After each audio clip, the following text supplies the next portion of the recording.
मन यदि गुरु और भगवत सेवा में नहीं गया तो ततः किम, बेकार है, व्यर्थ है, उसका कोई लाभ नहीं। एक मैं कथा सुनाता हूं। दक्षिण में एक जगह है श्रीरंगम, तिरुचिरापल्ली। वहां पर श्री रंगनाथ भगवान विराजमान हैं। शेष नाग के ऊपर नारायण भगवान पौड़े हैं। और उनकी विशेष कथा तो बड़ी मैं नहीं बताऊंगा। वहां पर एक भक्त हुए, उनका नाम था धनुर्दास। क्या नाम था?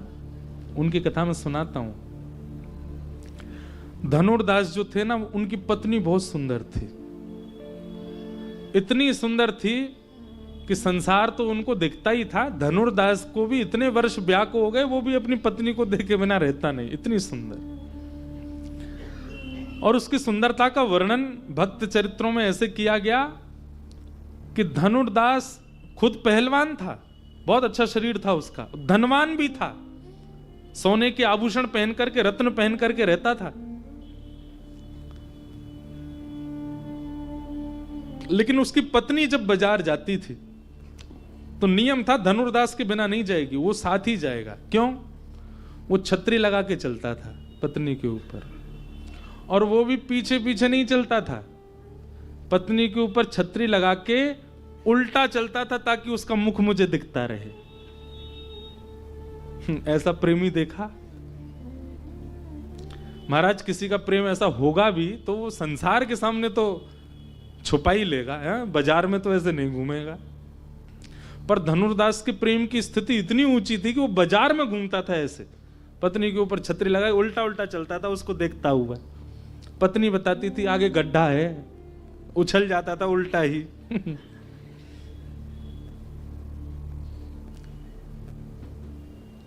एक बार श्री रंगनाथ भगवान की सवारी जा रही थी। आगे सब लोग चल रहे थे हटाते हुए भीड़ को, हट जाओ हट जाओ, रंगनाथ भगवान की सवारी आ रही है। और सबसे आगे श्रीमद रामानुजाचार्य जी चल रहे थे। ठाकुर जी की सवारी चल रही है तो आचार्य आगे चल रहे थे। तभी उन्होंने इस दृश्य को देखा। क्या देखा? धनुर्दास अपनी पत्नी के ऊपर छतरी लगाए उल्टा चल रहा है, उसको देखते हुए। अब नगर बाजार के लोग तो हंसी उड़ा में एक दूसरे, देख देख देख देख देख धनुर्दास को देख, कैसा जोरू का गुलाम है, देख। रोज उसको देखने के लिए अलग भीड़ लगती थी। उसकी पत्नी जब बाजार जाए तो भीड़ अलग लगती थी, अटारियों पर, छतों पर, नीचे लोग देखते थे, देखो कैसे जाता है। लेकिन रामानुजाचार्य जी की जब दृष्टि पड़ी, रामानुजाचार्य जी के आसपास के लोग भी सब उपहास करने लगे उसका। और किसी ने कह दिया कितना कामी व्यक्ति है। लेकिन वही बात है ना, श्रीमद् भागवत जी कहती हैं प्रयच्छति गुरु प्रीतो, गुरु यदि आप पर मेहरबान है, गुरु यदि आप पर प्रसन्न है, आप चाहे कितने भी घनघोर दलदल में क्यों ना हो, ठाकुर जी को उबारने आना पड़ेगा यदि आपके गुरु प्रसन्न है तो। रामानुजाचार्य जी को लगा गुण ही तो है, भले ही वो पत्नी में हो गया तो अवगुण कहला रहा है, और यही ठाकुर जी में होता तो सद्गुण हो जाता। गुण तो है पर संसार में है इसलिए अवगुण है, और यही गुण यदि ठाकुर जी में लग जाए तो सद्गुण बन जाएगा। और गुरु का यही काम है। हमारे अंदर सारी चीजें हैं, हमारे अंदर हम सर्वगुण संपन्न है। मैं, मेरे से लेके पीछे तक एक एक व्यक्ति यहां सर्वगुण है, लेकिन क्योंकि वह गुण संसार में, इसलिए हम नरकगामी हो जाते हैं। गुरु आश्रय से वही गुण नाम में लग जाए तो वही फिर हमको भगवत धाम की प्राप्ति करा दे। रामानुजाचार्य जी ने सोच लिया कि किसी से कहा सुनो, इसको धनुर्दास को बोल के आओ, शाम को मुझसे मिलने आएगा। किसी ने जाके कहा ए धनुर्दास, तुमको रामानुजाचार्य जी ने मठ में बुलाया है। वो घबरा गया, ऐसा क्या हो गया? उसको यही लगा कि शायद जिस क्रिया से मैं जाता हूं सब उपहास करते हैं, रामानुजाचार्य जी को क्रोध आया होगा, डांटने के लिए बुलाएंगे।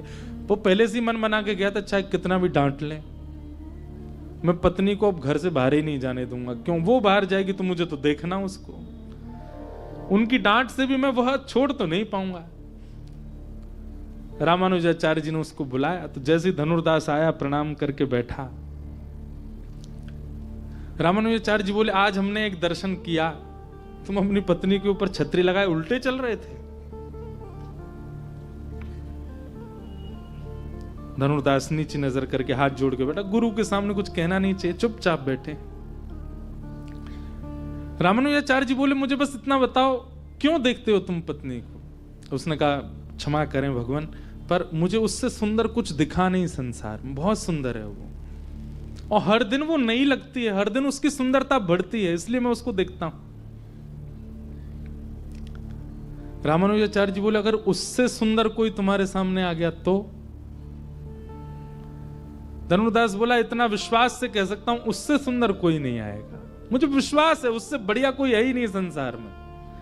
रामानुजाचार्य जी बोले, मैं भी तो कह रहा हूं, अगर मैंने प्रकट कर दिया तो बोलो, मैं वचन देता हूं, उससे सुंदर जो आएगा सदा उसको देखूंगा। फिर रामानुजाचार्य जी हाथ पकड़ के रंगनाथ भगवान के पास गए, और श्री रंगनाथ आचार्य हैं, उनकी बात तो ठाकुर जी मानते ही हैं। अंदर गर्भगृह में ले जाकर के कपाट बंद किए और रंगनाथ भगवान से प्रार्थना की, हे प्रभु, इसके अंदर गुण है, लोगों में गुण होते हैं, इसके अंदर अति गुण है, गुण की मात्रा बहुत ज्यादा है।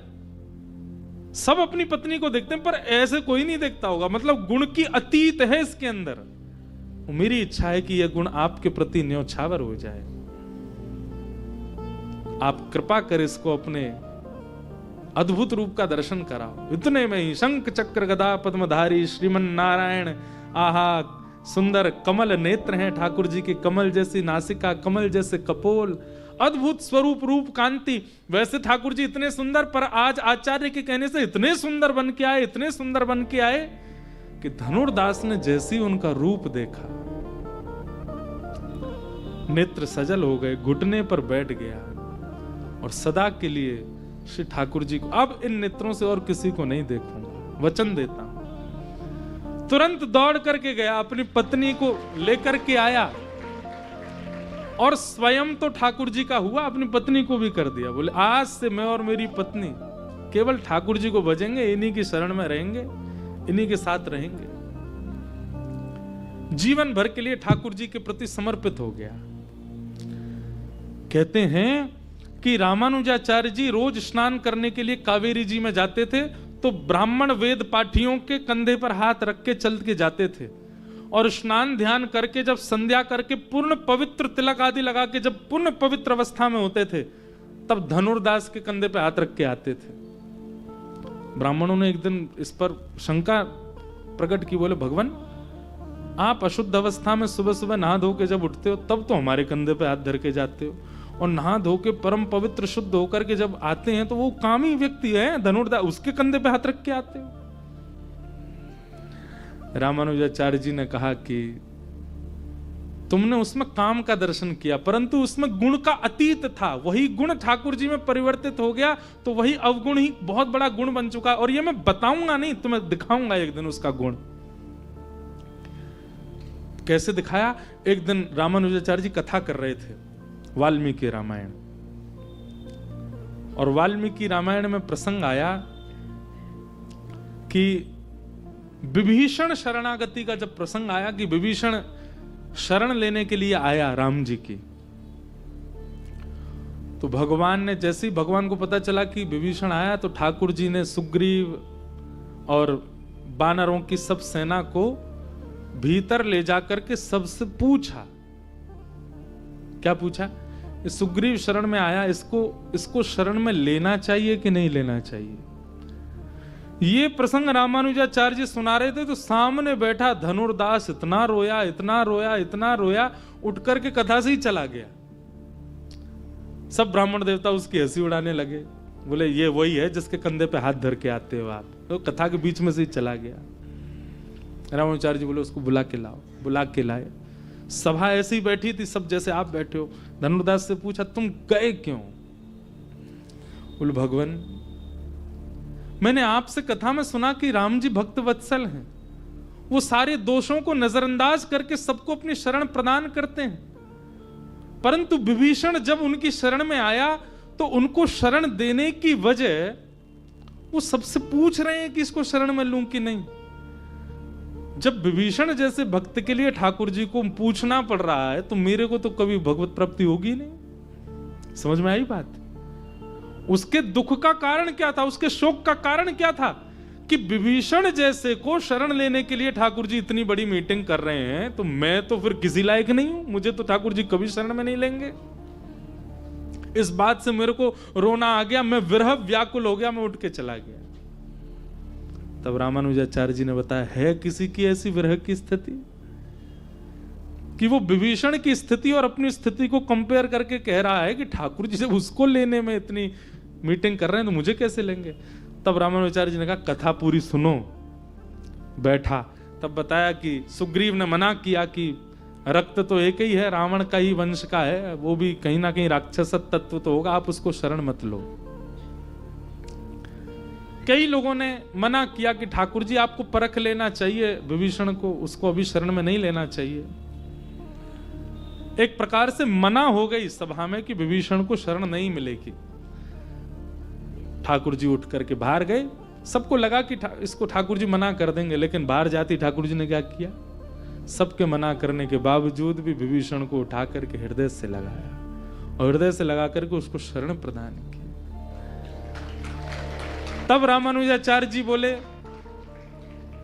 भगवान ने सभा इसलिए नहीं बुलाई कि सबकी बात मान करके भगवान उसको शरण में लेंगे। ठाकुर जी तो उसको शरण लेने का मन पहले ही बना चुके थे। ठाकुर जी तो केवल आसपास वालों की स्थिति परख रहे थे, इन लोगों की स्थिति कैसी हुई है, ये अभी भी अवगुण देख रहे हैं कि नहीं।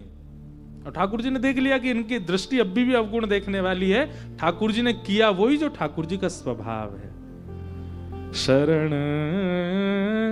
गए प्रभु ताहि ना त्यागा।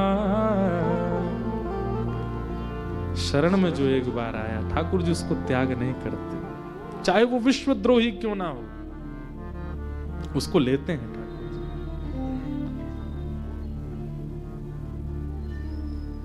तो